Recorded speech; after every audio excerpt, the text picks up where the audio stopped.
Hello, 2022. I am John Pollock alongside Wai Ting, kicking off the new year with the first post-daily news update of the year. A happy new year to you, Wai.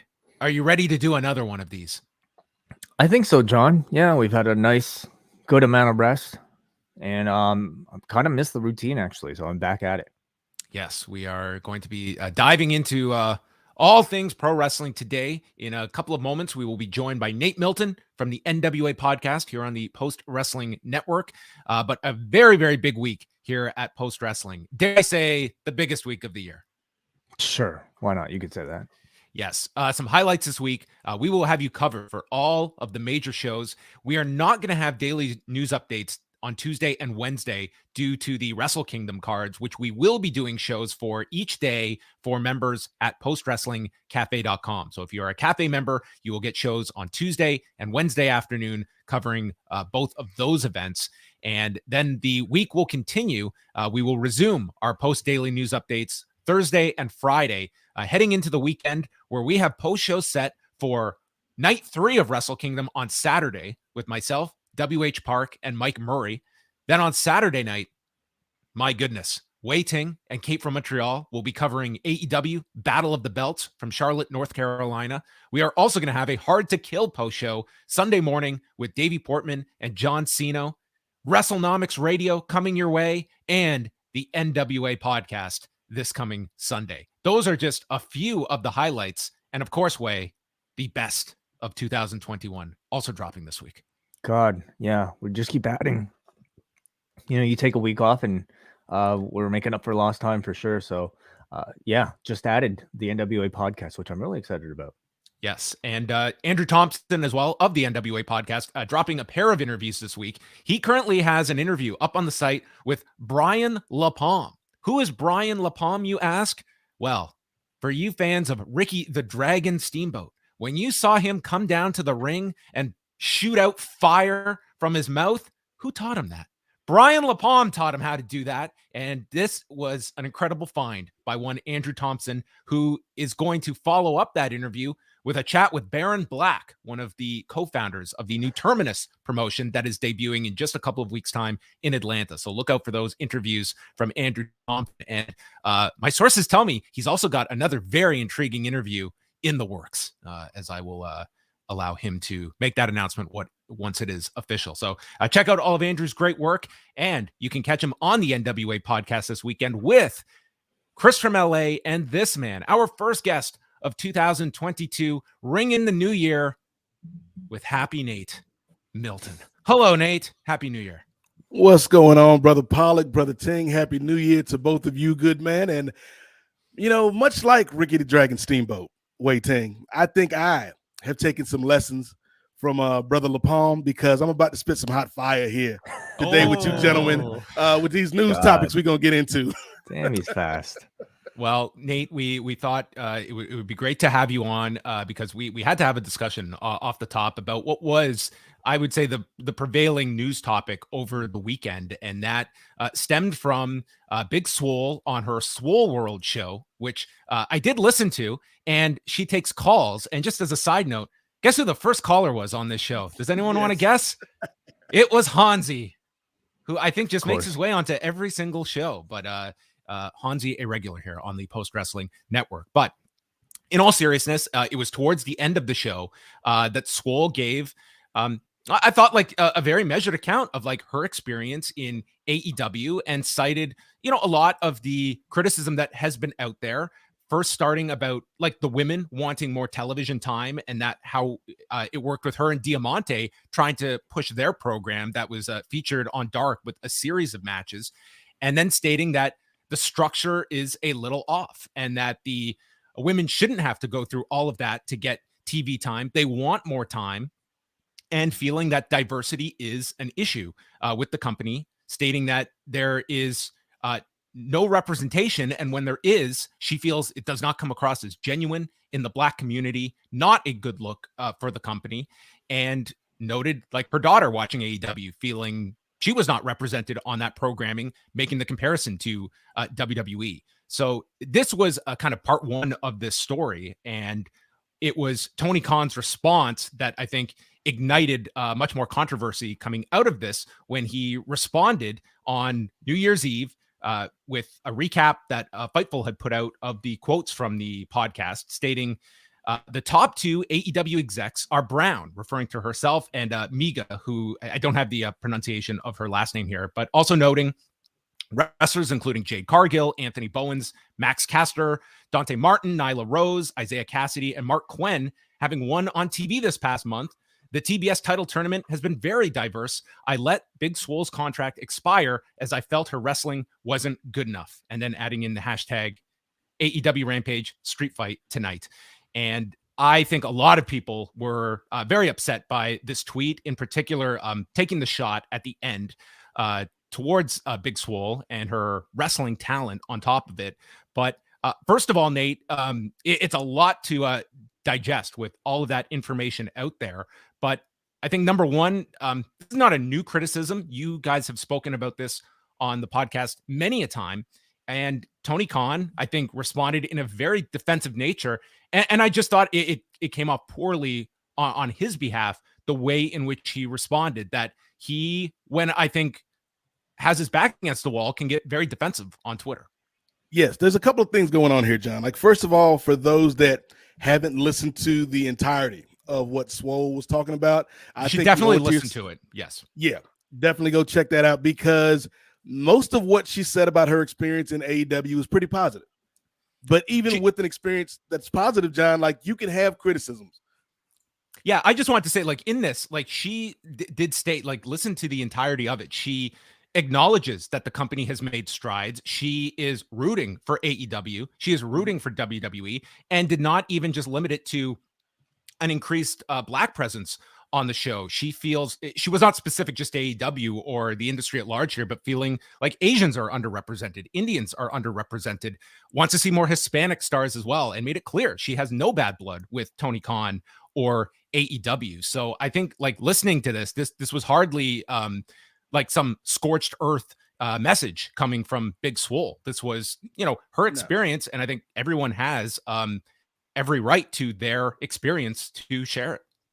And the criticism that she made were valid, I think, in terms of, like you said, this is something that Chris and Andrew and I and the guests that we've had on the N.W.A. podcast, we've talked about for months in terms of the inclusion in AEW. And I think there's a distinction to be made between diversity and inclusion or representation, right?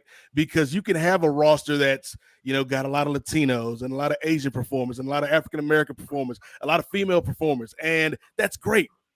But what are you doing with them? I look back to All Out, which to me is still AEW's best show to date, and, one of my favorite cards of the past decade even. I think I'd go that far. And the thing that always stuck out to me like a sore thumb and brings that event just down a couple notches is we put on this great show. We, meaning AEW, put on this great show, and the only Black performers on the card were in the women's battle royal. If somebody can correct me if I'm wrong, but that's what I remember. The only performers that were African American were in that women's battle royal. So you're telling me, Tony Khan just sent out a tweet listing these names, but he didn't have a place for them on All Out, but he had a place for QT Marshall. And so it's like, what are you doing with the economy of the time on your programs? And then the third thing I would say, John, is what you got right there on the screen, Tony Khan's tweet. And as much good as TK has done in his short time running AEW, I would say his greatest flaw to this point might be he has rabbit ears. And he hears criticisms, and maybe he doesn't have the thickest skin. I think one of the subsequent posts he made talked about how he felt hurt. And it's like, yeah, okay, you're a human being. You can feel hurt, but you're also a businessman. You're also the president of this company. And it's like the way he responded to Swole, not only to me does that show a disrespect for Big Swole, but it also shows a disrespect to the people in your locker room and the people that might want to come join your locker room. Because it's like, if he's going to go out here and say this about this person that he had nothing but praise to say, 3-4 months ago, if this is how he's talking about her on the way out, what's he going to say about me if I ever decide to leave? And I thought it was just not a good look for Tony Khan. You know, to me, I really feel like I agree with you guys that I think like Big Swole had a whole lot of very valid arguments in her expanded transcript of what she said. Um, I do feel like a lot of this is unfortunately reactionary, and maybe the result of this broken telephone system that we have between, diluting a very long conversation into one headline, and then this person, and I think full blame, given to Tony Khan for, it is New Year's Eve, everybody. We should maybe note that. And seeing something like this, accusing him of, racism, and probably reacting in a very negative way that really turned this issue far worse than it actually was. Do you feel like, do you feel like there was anything wrong with maybe the way that this type of communication is occurring? Could Swole have worded it better, or could the headline have been shaped a bit better? Or was it simply up to Tony Khan to do the full reading or to listen to the full transcript before reacting the way he did? Yeah, I think there's steps that could have been different along the way, but ultimately, to me, the responsibility lies with Tony Khan because of your position and who you are in this business. And I get it. Like he probably didn't like hearing these things or reading these things on New Year's Eve. He probably had a couple cups in him. Nobody knows for sure, but that's what people do on New Year's Eve, Wai Ting. So maybe Tony was feeling some type of way that night, but he's got to either have the self-restraint to not send that tweet, John, or say like, hey, can somebody check this out before I hit send? Because it didn't look good.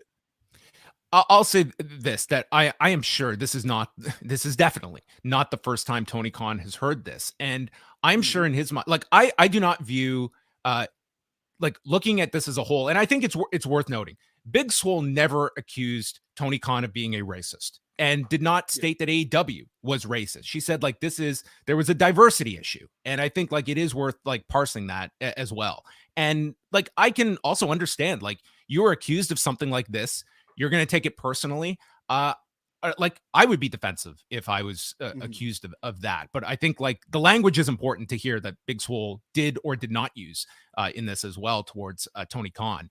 And I think you look at Tony Khan and I think like you can acknowledge that I think like there has been a reaction to this. I think they are trying to make strides towards it.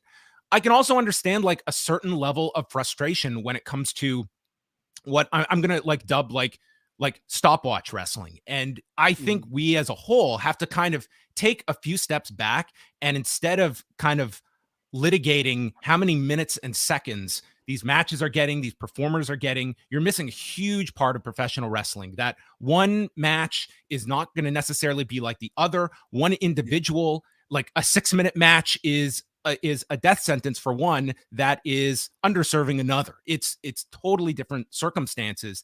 I can look objectively, and if there is an episode of SmackDown where I do not see a women's match, I'm not going to go and suddenly believe that this is suddenly a company that does not value its women's movement.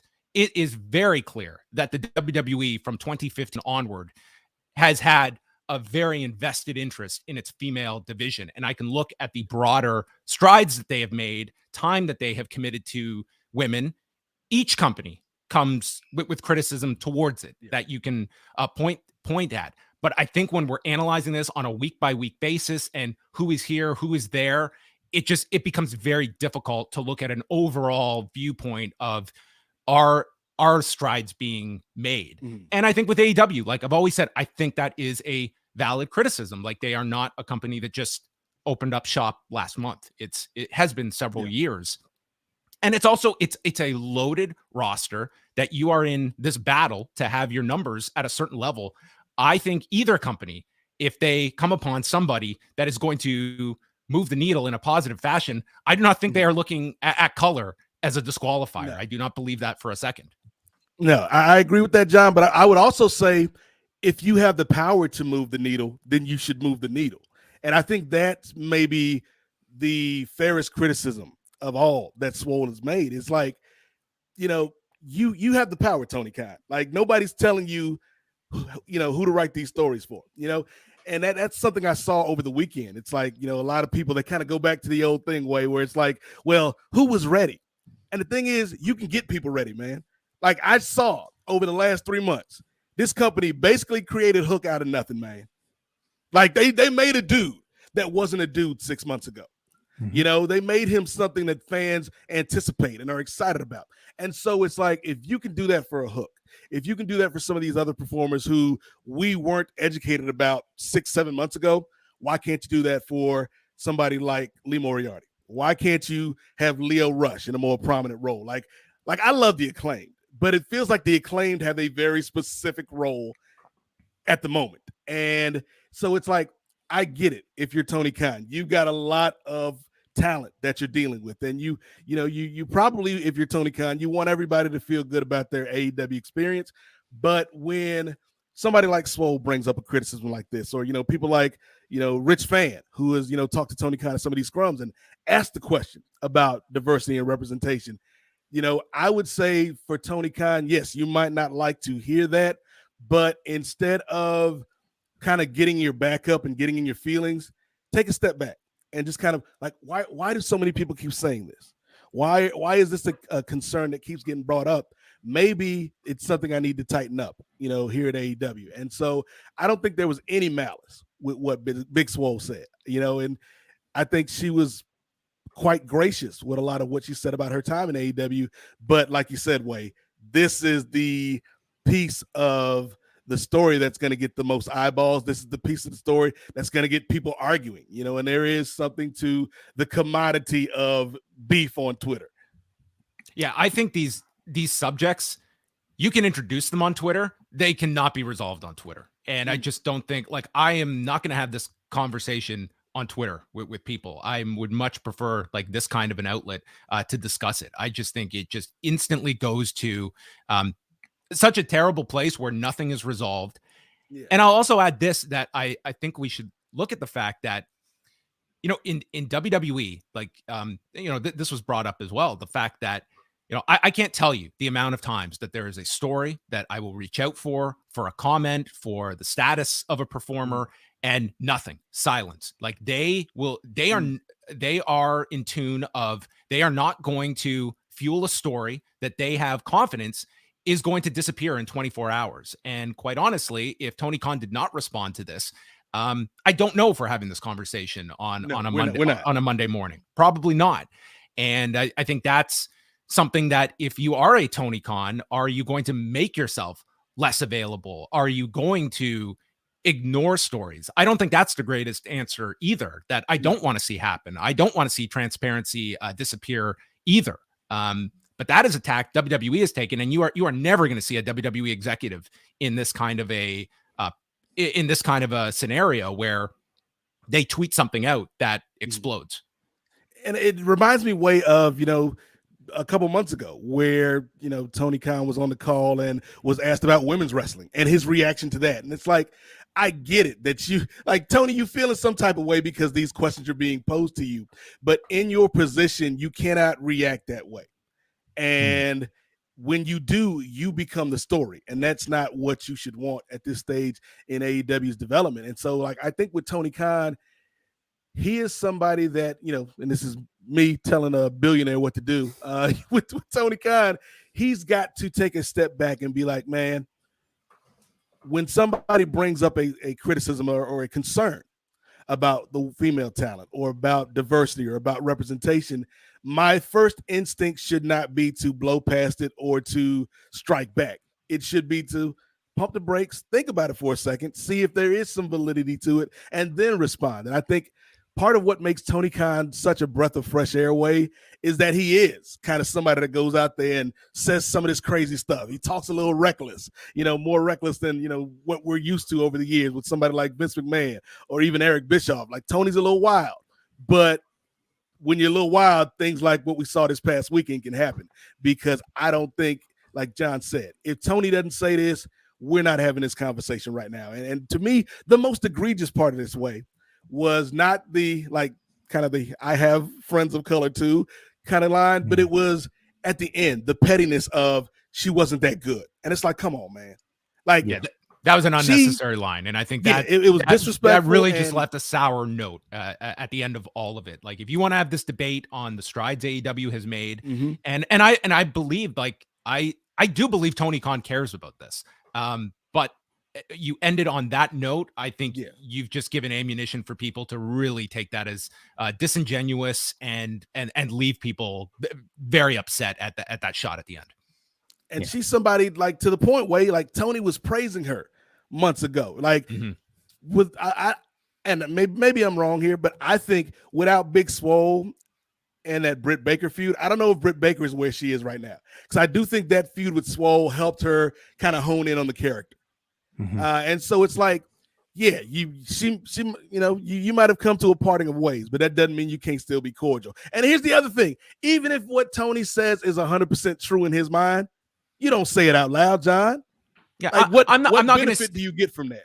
Yeah, like, I'm not going to sit here and overinflate, like, the wrestling skills of Big Swole. I think people could see, there were positives, there were negatives, but I think it was more so the intent behind that line that was just it just felt like a very unnecessary shot to take that upset people even more. It seemed to come from somebody who was angry at the accusation that he let this person go, or that this person, decided to quit. But the contract was up. Yeah.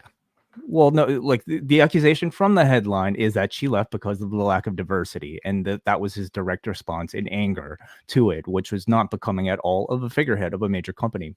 Nate, you mentioned the fact that, like, we wouldn't be talking about this if Tony didn't mention it. So in some ways, I am glad that he did react the way he did, because we are continuing to have this conversation on a bigger platform, on a bigger stage, across more people than ever before. And it's gotten to the point now where there, I think, is absolute validity that you can point out to what she said. And I do want to point out the WrestleNomics episode that Brandon and Chris Colo did last night, that did a tremendous job of analyzing data about, exactly what is going on. And again, it's one aspect of this conversation to be able to say, okay, how many main eventers, of the past year on either shows have been African American. It's only one aspect, but nonetheless, it is a point of conversation. But I do want to maybe point out one specific element, and that's something they brought up before, but it's the P2 viewership, the overall viewership between WWE African American audiences and AEW African American audiences. And AEW African American audiences are pretty much in line, I would say, with the overall cable demographic. But WWE rates higher, like considerably higher, I would say. And so a question that they posed on the podcast is whether or not there's a larger section of African American audiences that are not being serviced by AEW, that are willing to watch professional wrestling clearly, every Monday or Friday night. And it from a business standpoint, is that something that AEW should be concerned about? Yeah, if we're looking at just the kind of the bottom line way, like the cold hard economics of it, if I'm Tony Khan, I want as many eyeballs as I can to be drawn to my product.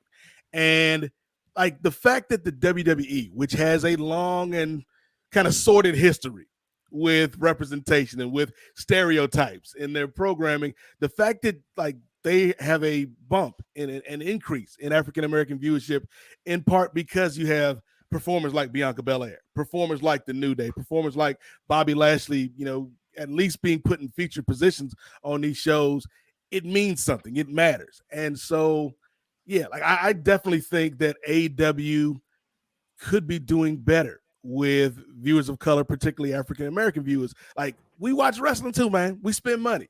You know what I mean? We will come to the shows if you give us something worth coming out to. And I think it becomes kind of like a cyclical argument, John, like a chicken and an egg type of thing, where it's like, well, if black people aren't watching, why should I program to them? And it's like, well, if you're not programming to them, why should they watch you? And so I would like to see a little bit more effort from TK and AEW. And it's something we talked about on the N.W.A. podcast almost since day one. It's like, we like a lot of the stuff that they're doing in that company, but they could be doing better. It's not saying Tony's a racist, not saying the company's racist, but they could be doing better. Well, I think of it very much like, like you and I are very much Marvel fans, Nate, and phase one of the Avengers in the MCU, you know, you deal with your legacy characters in a Captain America and a you know, Iron Man. It was a very, you know, monochromatic group in the early days of the MCU. But once you establish that, and once you kind of tell their stories, this is the point of expansion. And is that the stage that we're seeing of AEW right now? Are we still in phase 1 or phase 2 of AEW? Get the stories out from the elite, you know, the members that started the whole thing. And then do we have to establish the company first before we move on to tell your you know, powerhouse Hobbs stories and whatnot? I think we might be getting towards phase 2. I like this analogy a lot, Way. Not only because of the talent in-house, like a Powerhouse Hobbs, like a Leo Rush, like the Acclaim, like a Ricky Starks, you know, but because we've got this abundance of talented Black performers out here right now. You know, we're thinking about Shane Taylor Promotions, you know, thinking about somebody like a Trisha Dora. Like there's so much talent out here, man. And that's why, like, I think that's why when Tony said, you know, she wasn't that good anyway, or, you know, like when he ended on that kind of petty note, it wasn't a good look, because you have to realize, Tony, like, Swole's not the only person seeing this. You know, there are other Black performers that may have wanted to sign up with you that are seeing this and like, I don't know how I feel about this dude now. And so, yeah, like, I think it's time to kind of start moving into that next phase. Now, that's not saying that we abandon the elite, or we abandon, you know, Hangman, or we abandon Cody Devontae Rhodes. But it does mean that, you know, we start to mix in some new faces and we start elevating people, I think, you know, to where we can buy them in a top role, you know. And I think that's part of the problem too, Way. When people say, oh, this guy is not ready or this girl's not ready, it's because they haven't been shown or given the opportunity to be ready.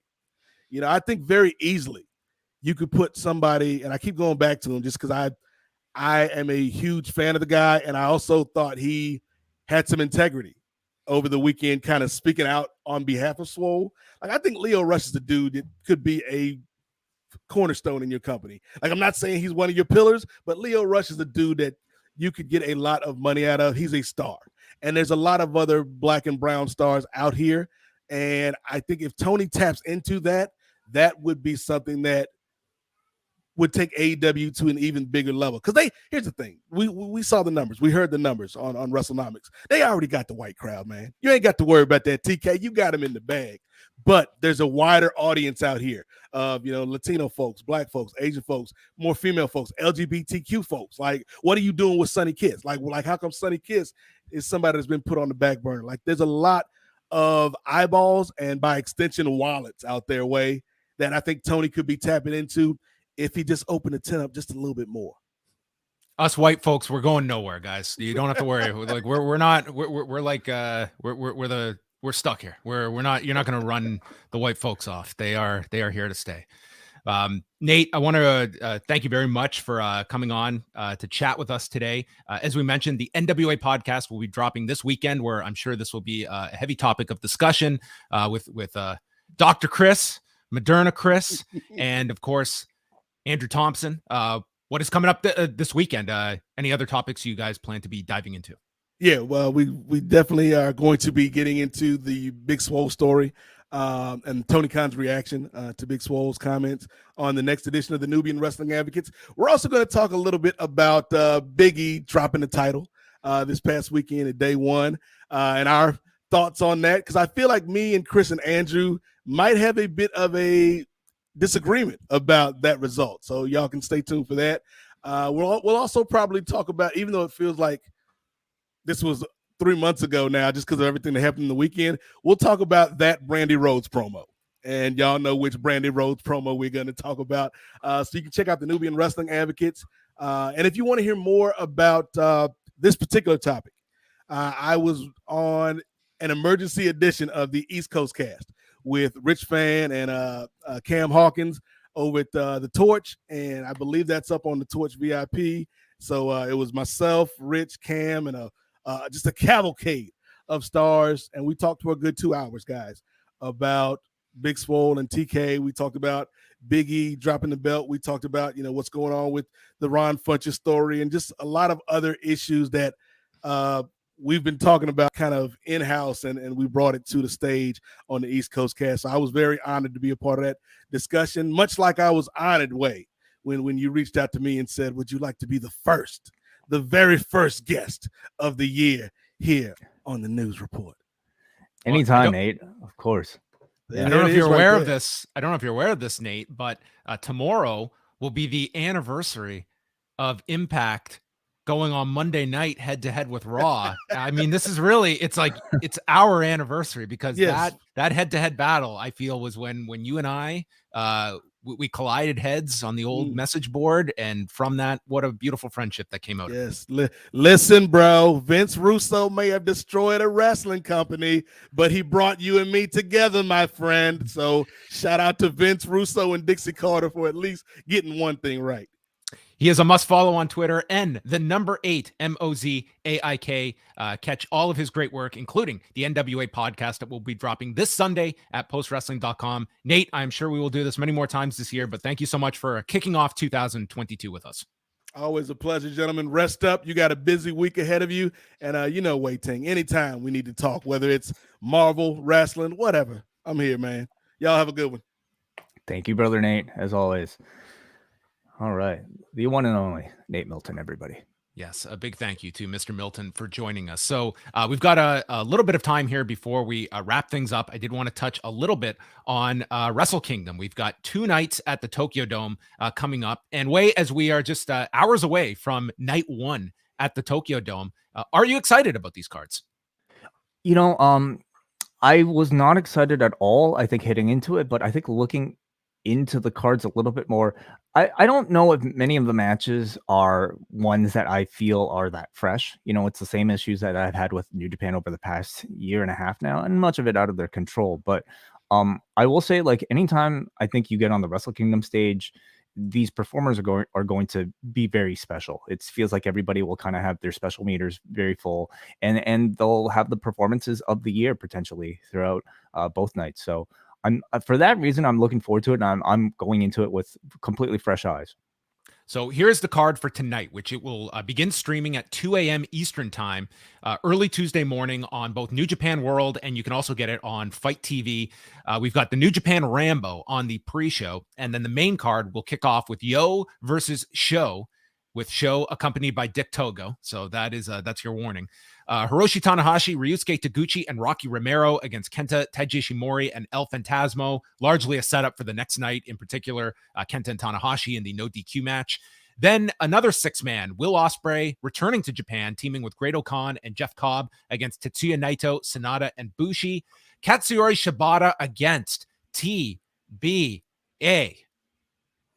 That is the match I'm looking forward to the most, I would say, out of both nights. Maybe all 3 nights, you know, is to see Shibata return. I mean, we do know this will be a catch rule, so is that going to be much different from what we saw in his exhibition with Zach? Not exactly sure, but I mean, it's Shibata in the ring. I think it'll be electric. It'll be the Tokyo Dome. The reaction for him will be immense. And I look forward to seeing who the opponent is. Do you have any guesses? I mean, WH threw out the idea of like Ren Narita returning from Excursion. I don't think it's going to be so big of an opponent that I think if it was of significance, I would have announced it ahead of time. Like, I think the mystery, I think it's going to be somewhat tempered by the fact it's a mystery opponent and probably in that vein of someone with a relationship to Shibata, the trainer, that it could be. I mean, Shibata in this match is going to be the focus. I also am kind of curious. Like, we know it'll be limited capacity. It's restrictions with the clapping crowd that you're not going to get the full, electricity that, this Shibata match should get, but that's out of their control. But that's kind of the level I'm looking at. Like, we know it's not going to be some surprise from overseas. Like, they've got a small pool to draw from. And again, because it is catch rules, we've learned from the pandemic that like grappling matches tend to go over pretty fine. You know, they're not necessarily a style that rely on big oohs and ahs, and more so, it's kind of perfect for the golf crowd. So we'll see what sort of catch rules this is. You know, does that mean what? No strikes? Is that strikes are prohibited. Okay, yeah, that's fine. Tomohiro Ishii against Evil for the Never Openweight Championship. Again, Evil accompanied by Dick Togo. So take that for what you will. That will probably be our shenanigans match. And can Ishii overcome such a match? Zack Sabre Jr. and Taichi against Hiroki Goto and Yoshihashi for the tag titles. I think this match is going to be great. I think the top 3 are going to be excellent matches. El Desperado and Hiromu for the junior title is second from the top. Their match at the 2020 Best of the Super Juniors was among the best matches of the year, and they're in a huge high-profile situation. So I have high expectations for that match.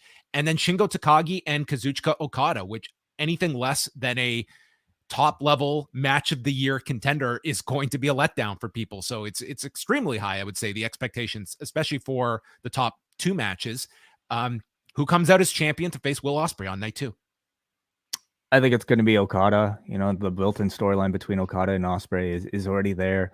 Shingo's had a really good run as pandemic champion, and hopefully this kind of establishes his place at the top, and that he will get a second run with the belt a bit further down the line. But you know, to headline a Tokyo Dome, I think full circle Okada versus Ospreay probably makes the most sense. But I'm looking forward to this one. I'm looking forward to all three of the title main events, and I'm curious in a sick way to see like what Ishii can do with an evil match. You know, on their own, I think it would be phenomenal. It's just, what is the appetite for all the House of Torture stuff that you know is coming in a match like that?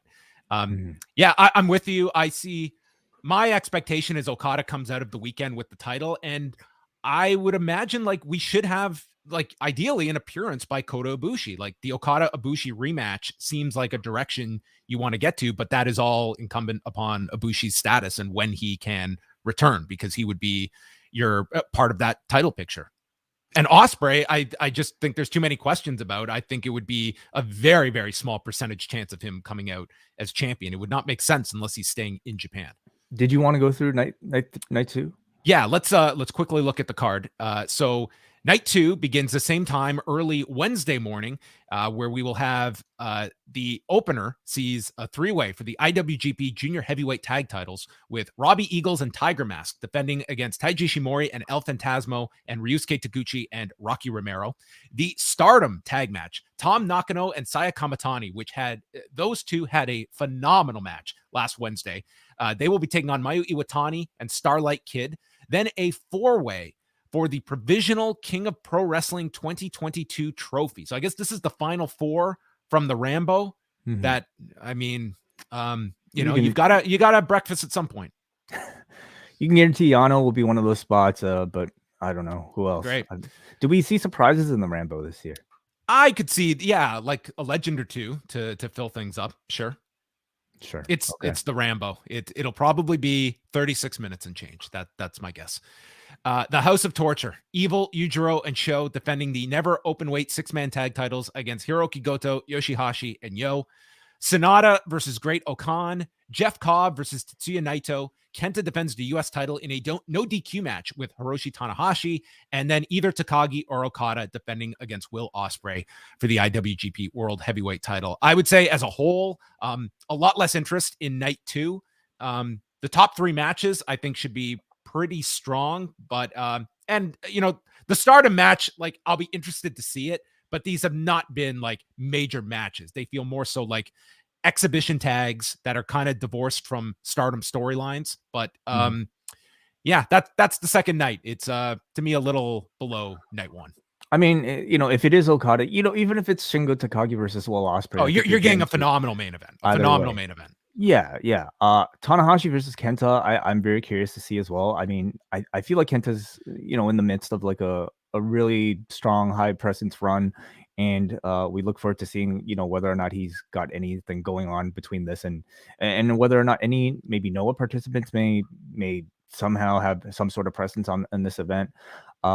I think Naito versus Cobb and Sonata versus Great Okan could be really good as well. You know, I've enjoyed what I've seen of the Great Okan recently, and him versus Sonata, who's one of the most versatile guys on the roster. I'm very curious to see what style of match that these two have.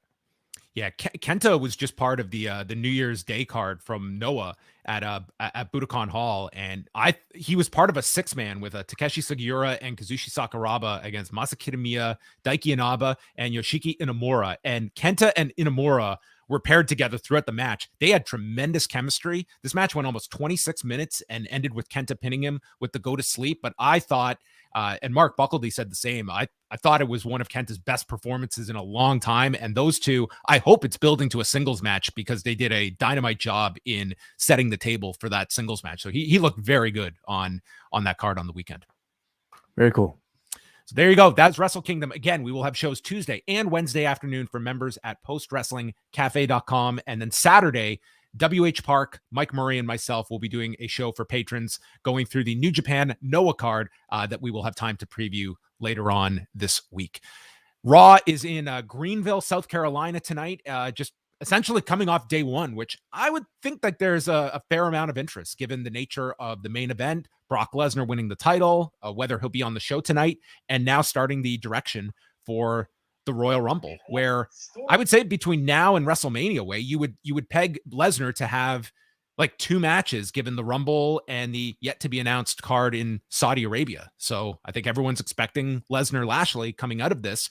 And my question going into tonight's show is whether Big E is sort of odd man out in this main event picture. Is he kind of focused as one of the favorites going into the Royal Rumble? Like, what is the fallout for Big E after that loss where he did take the fall on top of things Saturday?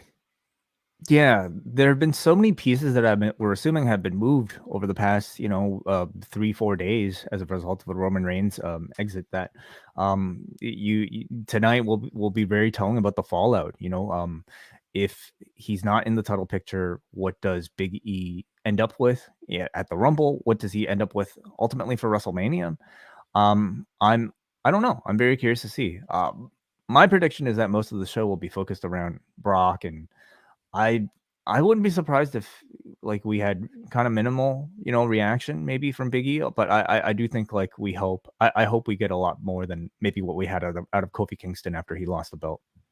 Well, I'm very excited about next year's Wrestle Kingdom because it will not fall on a Tuesday where we have to do this Raw and then come back immediately to watch Wrestle Kingdom. This is going to be a very arduous couple of days, but we will be back tonight, folks. 3 hours of Raw and then rewind a Raw live at 11:15 p.m. Eastern time for double Ice Cap and Espresso members at postwrestlingcafe.com. So look out for today's daily news update.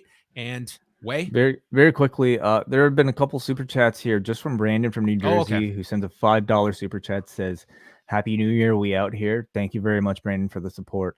Chris Waltz wanted to know if we addressed the TK Swole tweet, and yes, we did. We spent what TK Swole tweet? Yeah, I don't know, but he joined us a bit late, but he sends a $5 super chat out of support for us as well. So thank you, Chris. Go back half an hour, and you can check out the rest of the show. All right. Thank you very much, everybody. You can tune in and you can always rewind. We appreciate all of you checking out the first post daily news show of the year.